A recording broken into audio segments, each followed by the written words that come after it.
How to share someone's profile on Instagram story. Hey everyone, welcome back to the channel. Today we are diving into a quick and easy tutorial on how to share someone's profile on your Instagram story. So let's get started. First, open the Instagram application, and then once you're in the home screen, navigate to the profile that you want to share. So you can search for the profile, tap on it, and then on the top you'll see three dots. Now after tapping on it, you'll see various options. Just tap on copy profile URL. Now, you can send this URL via email, WhatsApp, or even post it directly to your story. When someone clicks on that link, they'll be redirected to the profile.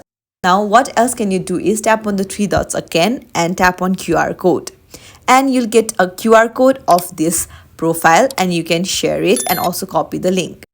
Now, if you want to share this profile directly to your story, then you can just tap on share this profile. This will bring up the story interface. Just click on the plus, add to story shine, and then there you go. This will bring up the story and you can customize it before posting it. And that's it. You've successfully shared someone's profile on your story. If you found this video helpful, don't forget to give a quick thumbs up and consider subscribing to our channel. Thanks for watching. I'll see you in the next video.